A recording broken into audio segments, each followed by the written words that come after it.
Happy Christmas Eve, digital world, and welcome back to another very special episode of Spliced In Later, coming back to you at a non-regular time because movies are out again and I'm going to review one. How exciting is that? We've gone from something that happened fairly regularly to a very rare occurrence. I haven't been able to review a movie since September or November. I can't remember when SpongeBob came out. It may have only been a month ago, but it hasn't been very common. And in a very exciting turn of events, some movies have now become available in the movie theaters, whether they are exclusively theaters or if you want to get into the crazy details of releasing in theaters and on streaming service at the same time. It's certainly a hot topic. There are valid points on both sides of this argument. I don't really want to get into it because I don't really have strong opinions one way or the other, and I'm not personally affected in terms of money or production or anything like that. As a consumer, I'm just happy to have a movie out one way or another. So it'll be interesting to see how that looks in 2021 because we'll have a few movies in this situation. This movie that I'm reviewing now is the first to start the trend, and it probably will not be the last. But enough dilly-dallying, let's get to the point. It's review time. I'm going to talk to you today about Wonder Woman 1984. Now, you may be confused if you're not too familiar with movies in general. I've had a few people ask me, what? Didn't we already get a Wonder Woman movie this year? And you would be forgiven for thinking that because Wonder Woman 1984 has suffered a lot from the jostling of movies thanks to COVID-19 and delaying movies. Because when a movie is coming out, you got to advertise for it, which means trailers, product placement, all of that. Wonder Woman 1984 was scheduled for December 2019 before being pushed back at the last minute to June 2020, before then being pushed again to August 2020, before finally settling on Christmas Day 2020. And there it was going to stay regardless because it is also officially available on HBO Max. If you have HBO Max and you are uncomfortable about going to the movie theaters, which is perfectly valid in certain areas of the world, I can understand that completely. You can go on HBO Max and watch it from the safety of your home. But because of these delays, a lot of things have had to just happen regardless of the movie being released. In June, you would be forgiven for seeing chips everywhere with Wonder Woman on them, advertising Wonder Woman 1984, because it was supposed to come out then, and they followed through with that marketing. You probably had about 7 different trailers, teaser trailers and theatrical trailers, all building for a potential release date that never came. So the fact that I even got to see this movie in 2020 is really surprising, but a nice surprise, a happy surprise. Now, in terms of Wonder Woman itself, I really, really love the original Wonder Woman that came out in 2017. I thought it was a lovely, exciting, action-packed, nice change of pace movie. The DC Extended Universe had been having a bit of trouble around Wonder Woman time, basically because the movies were not being critically well received by critics, or also because of an uneven pacing of the movies itself. You either had Batman v Superman, which was extremely long and grim and dark and full of themes that honestly most people aren't really looking for in a superhero movie. And then you had something like Suicide Squad, which didn't know what it wanted to be. It didn't want to embrace the grimness that it was supposed to be doing because of bad fallout from Batman v Superman. It didn't want to be a complete comedy like Guardians of the Galaxy and rip that off. And somewhere in the middle, it just became a big mess. So when Wonder Woman came out, obviously there was a lot of anxiousness, there was a lot of concern. You had a lot of jerks out there who decided that Gal Gadot would be bad without even seeing the movie because they decided that she wasn't a good actress, which is completely incorrect. Gal Gadot is a lovely actress, and she is the pinnacle Wonder Woman. I've seen many different Wonder Woman versions, either animated or live action, and I do believe that Gal Gadot is my favorite one. I think she pulls together the complexity, the personality, the drive of Wonder Woman perfectly. She's fantastic. But 2017 Wonder Woman came out and it surprised everybody. It was a great film. As I said, Gal Gadot completely shined in it as Wonder Woman. It was a very great, interesting story, completely pulled away from the DC Extended Universe. It took place in 1914, so you didn't have to worry about trying to mimic Marvel or trying to pull in cameos from Superman or Lex Luthor or anything like that. It was simply Diana's origin story. She lived on the island of Themyscira, which is an island full of Amazon women. There are no men. They're completely cut off from the outside world. They are descended from gods. Then one day, an American pilot called Steve Trevor, played delightfully by Chris Pine, Chris Pine has a charm that I absolutely adore in everything he's in. He crash lands on Themyscira, advises everybody of what's going on in the world. Diana instantly wants to help, gets involved because she believes that the god Ares is the one that's causing World War I in the first place. And once she goes out into the world, it's a fun fish out of water situation because she is unfamiliar with the world around her. She doesn't know how things work. They build on this romance story with Steve Trevor. She starts to make friends with men specifically, so she learns that not all men are evil, just certain men, all of that. And then, of course, we get the final big battle where she becomes Wonder Woman and saves the day. That's where the original Wonder Woman fell flat for a lot of people. What started as a very good character-driven fish-out-of-water romance story descended into the usual schlock of a big CGI fight. The villain Ares, played delightfully by David Thewlis when he was this mustache-twirling English gentleman, suddenly disappeared behind CGI armor and flames, and things were exploding, things were disintegrating. You could not really tell what was going on. And unfortunately, it did end the film on a bit of a sour note, but does not detract from the fact that Wonder Woman is a great film. You can't hold a film responsible just for one teeny tiny little thing. If you enjoy 90% of the film and you don't like that little bit, still makes it a good film, in my opinion anyway. So when it finished, obviously it was so successful, good at the box office, people loved Wonder Woman, that it was only a matter of time before a sequel came out. And when I say it was only a matter of time, it turned out it was more of a longer time before its actual release, but now it is finally available. And what does Spliced In Later think about it? Well, as expected and not unsurprising, I enjoyed it. I had a good time with it. I had a great time with it. Very rarely do I go to a movie and I don't have a good time. But this was a good movie, absolutely. It was everything that the original Wonder Woman was in terms of theme, story, character development, all of that. But it also shook things up a bit with a few different spins on the settings and scenarios, introduced some very intriguing new characters, and was a genuinely good story that was interesting. As I said, Gal Gadot is great as Wonder Woman. I've not seen her much in anything else, so I can't say to her range, but if she just played Wonder Woman for the rest of her life, that'd be fine. I think she slips into the role perfectly. She's got a very loneness about her for this film because this film is set in 1984, unsurprising from the title, I know. So everybody that she made friends with in 1914 have basically passed on, become old and senile. She's got no one, essentially. And because of what happened to Steve Trevor in the first movie, again, I try not to spoil things, but it's hard when you're reviewing a sequel for a previous movie. I will just say that Steve Trevor is not currently around at this point in time. Why? Cannot say. But she misses him. She's absolutely devastated by their parting, and as a result, she's very reluctant to engage with anyone around her because she knows she's probably going to outlive them and then she's going to be on her own again. So in terms of her personality and her feelings, she's cold, not rude, but very much like, I do not want to engage, I do not want to talk, I do not want to make friends.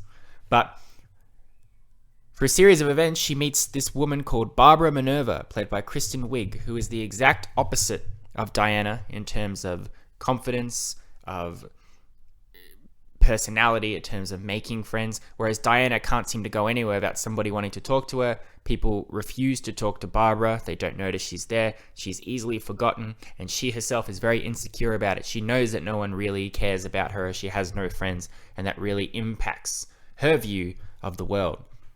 The two of them are brought together due to the fact that they find an artifact, a thing that I assume is from Themyscira or of a Asgardian, not Asgardian, we're in DC, not Marvel, the gods, essentially. It's something that Diana is familiar with. It's this magical thing which grants whoever holds it their wish. Again, I don't want to spoil the plot, but this is basically setting up the plot. Through this investigation into it, they actually do form a little bond and they start to become friends, which is very nice. Meanwhile, at the same time, they are dealing with this person called Maxwell Lord, played delightfully by Pedro Pascal. I love Pedro Pascal. If you're unfamiliar with him, as I've said in the Mandalorian review, he's the Mandalorian, but he also had his head squished in Game of Thrones, which is a very memorable moment from that show. Maxwell Lord is this oil tycoon. He's very charming. He's very full of himself. He's got this very confident, outgoing personality, but inside he is also insecure and always grasping for more. He wants to be relevant. He wants to be famous. He wants to be powerful. And he also wants this object that Diana and Barbara are looking into for his own personal gains. Are they sinister in nature? Yeah, a little bit. But they're also a little bad built on good intentions. Again, you have to watch the movie for yourself and decide with the likes of Maxwell Lord, is it an outright villain? Is he morally complex? You have to make your own decision. And finally, during the events, while they're going along with this artifact and everybody's being affected by it in one way or another, somehow or another, Steve Trevor, played again by Chris Pine, is back. Why? We don't know. But he reunites with Diana, and it's very lovely, and they become their usual couple, their partners in crime as they go on an adventure to save the world, essentially. There you go. That's the plot. Pretty complicated and vague, but again, I want you to watch the movie. I don't want you to know what happens in the movie before you see it. It's very disappointing when you read a review and it says this happened and then this happened and then this happened. It's like, I don't need to see the movie anymore. No, that's as much of the plot as I hopefully can give you without spoiling too much. Now, the positives for this movie is that the ultimate goal of this film being set in the 80s works remarkably well in making the film fresh and new. I did notice watching the film that there are so many homages to 80s film and TV. For example, extras are overacting when they encounter Diana. There's a bank robbery at the start, or a robbery, and the bad guys that are being rounded up by Diana are completely over the top in the way they gasp and shoot their guns and everything, which is very 80s aesthetic, I thought. The way the film looks, the way films pan from one scene to another, it's instinctively 80s. It feels like very much like an 80s film. So I like that they embraced it. And that's good in that they embraced it in a subtle way as well. This isn't like saying this is a 1980s film and then shoving as many 80s songs down your throat as they possibly can just to hammer home we're set in the 1980s. I don't think I even heard more than 2 songs from the 80s in this film, and they were part of the scenes. So Diana goes to a party and an 80s song is playing in the background, which is great. It honors the 80s theme without letting it overshadow Wonder Woman. People are coming to see this film for Wonder Woman. They don't want to see the 80s guest starring Wonder Woman. So I thought that was great. In terms of our characters, I do think that unfortunately Gal Gadot is overshined a lot by everything else that's going on. This is a very overstuffed movie. There is a lot of stuff going on, and it doesn't all interweave as well as it does. So a lot of the times there's a scene featuring Diana and Steve that goes on for quite some time, and then a scene featuring Barbara Minerva, and then a scene featuring Maxwell Lord. And they all have their own storylines, and they're all doing their own thing. But only every now and then does it really properly intersect where these characters actually get to engage with each other. So at that point, you start to realize which storylines are your favorite. And so when those storylines aren't on screen, you do start to want those storylines to come back. And unfortunately for me, the storyline involving Diana and Steve was the weakest of the 3 storylines that was going on. That's not saying it was bad at all, but as a movie that's about Wonder Woman, I want to see more Wonder Woman in the film, and I want to see that Wonder Woman is relevant to the story that's going on. And unfortunately, I felt a lot like there was a lot of just tiptoeing around the ultimate goal of the film to focus on these quiet moments with Diana and Steve, which are great, but get to the point, essentially. That said, she was still great. I still loved her in it. I enjoyed Chris Pine as Steve Trevor. I do think he's used in this film more as a tool than an actual character. He is a mystery. He is something that Diana needs to solve. But as of that, he's just reacting to everything around him. Steve doesn't have a purpose. He doesn't have something he needs to achieve. He just is there. And unfortunately, they never really seize on an opportunity for him to come into his own in this movie. Everything he does is in reaction to Diana, which is fine. It is Wonder Woman's movie after all.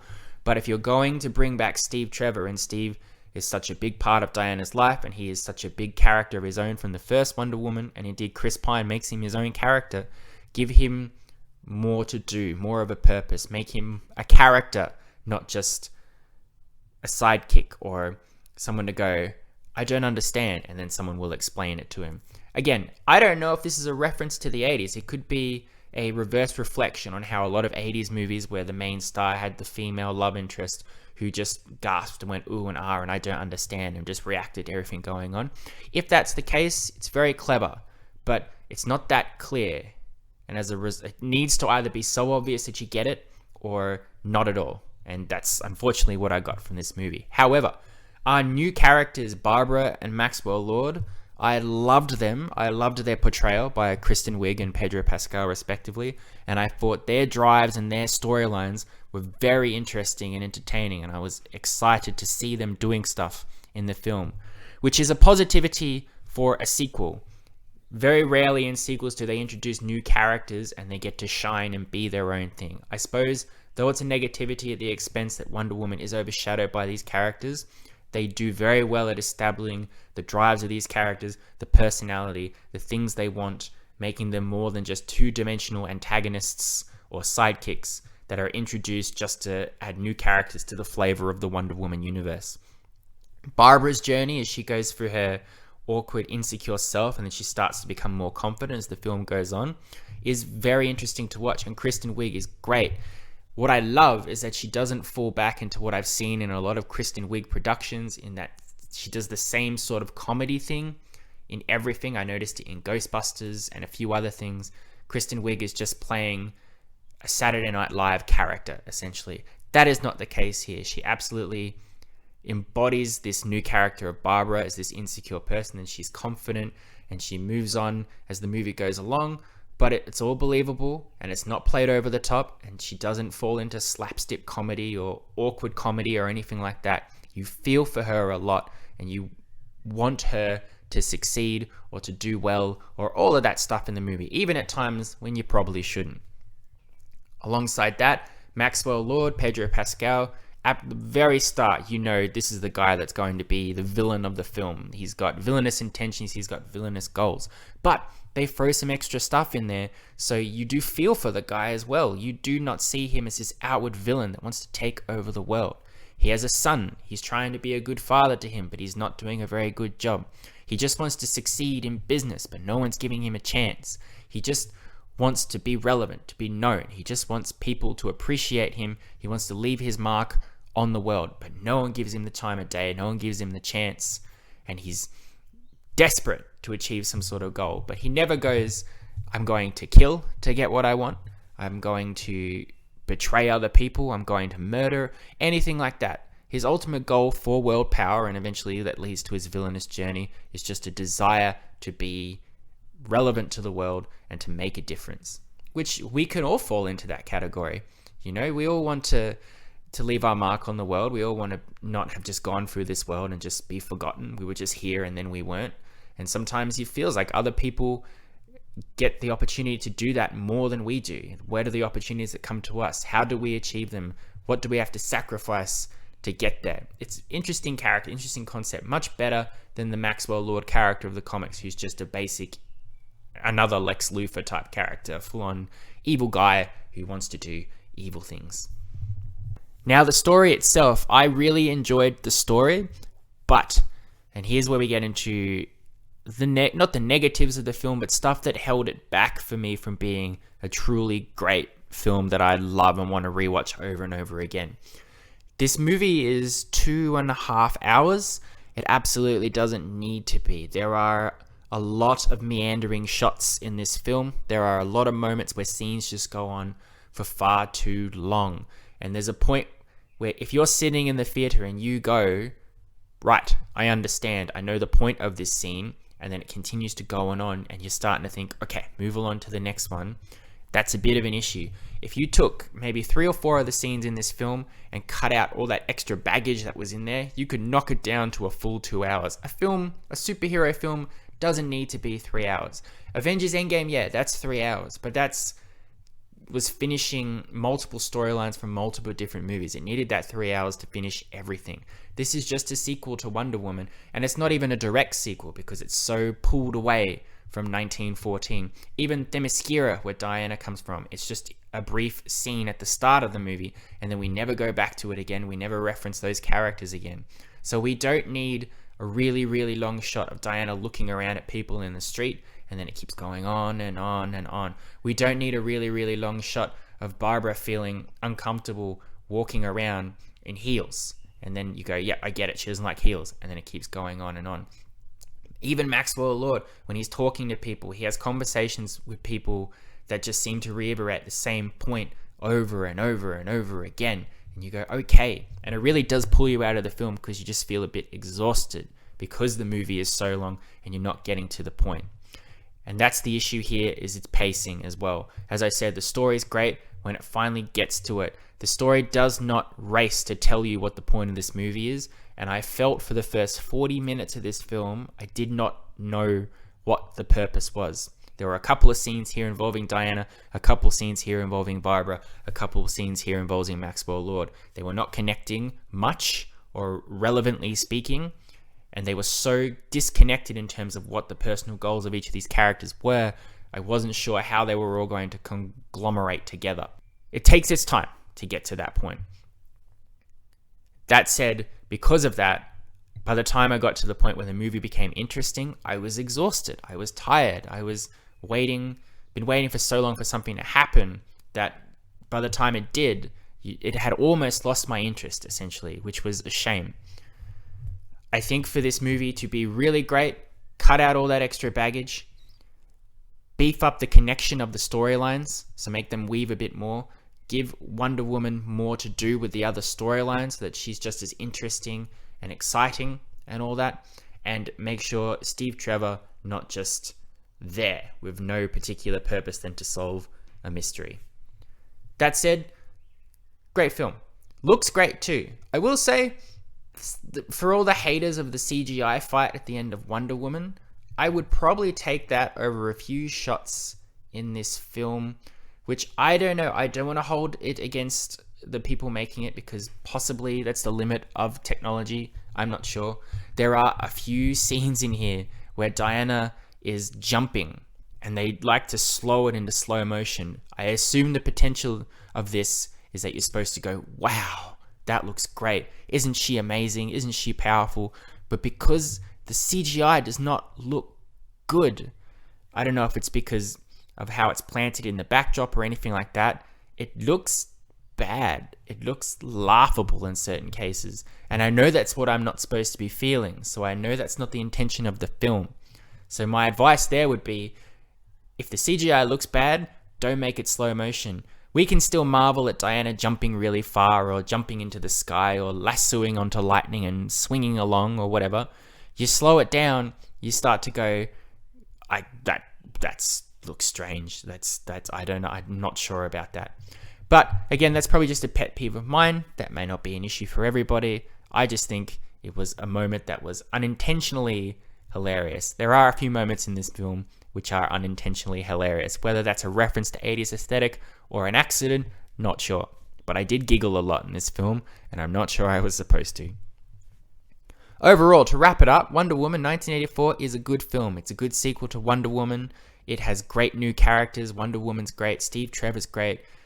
There are some pacing issues. There are some intertwining issues there that makes other characters stand out about others. But overall, it's a good time at the movie theaters. And for a movie to get you back into the theaters, if you feel safe to do so, this is a good one. This is one to get you going and to make you remember what it was like to see movies at the theaters. But again, if you don't want to, you don't have to. There are other options available to you. I give Wonder Woman 1984 a 7 out of 10. I know that might seem low by my standards, but it's only because the stuff that pulled me out of the film was so noticeable that the idea of me rewatching this film immediately is unappealing to me. If someone asked me today, do you want to go and see Wonder Woman 1984 again? I would say, I will see Wonder Woman 1984 again, but I don't want to do it for the next 3 months, I think, because of the length, because of the pacing, because of all of the stuff that I mentioned previously. Whereas something like SpongeBob, I could watch that again, absolutely. Nice, short, purposeful, anything like that. But a 7 out of 10 is still good. as I've said before, my marking standards are not really great. I've often said, I don't like that movie, 6 out of 10. So who cares? It's just a number, really. You'll find out what I truly think about Wonder Woman 1984 when I release my top 10 movies of 2020. If it appears on there, it's a good movie. And I give you a clue, I think it's going to. So there you are. Thank you all for listening. I hope you've enjoyed. I hope you are interested to see Wonder Woman 1984 if you want to. I do recommend it. I think it is a good time at the movies and definitely something worth experiencing. I hope you all have a great Christmas. I know that is tomorrow. Enjoy. I hope everybody is spoiled and treated rotten and all not treated rotten, spoiled rotten. I hope you are all spoiled rotten. I think I will be back to you in the next couple of days because I have one last movie that I'm going to watch and review for you, and then I'll be back for the top 10 movies of 2020. Whether my last movie will make that list as well, up in the air, who knows? But you'll have to tune in and listen to that review and then watch my top 10 to make sure. But again, as always, I love you all. I appreciate you. Thank you for listening. Be safe, be kind. Merry Christmas. Enjoy the holidays. You've been spliced in later. Adios, muchachos. I'll catch you next time.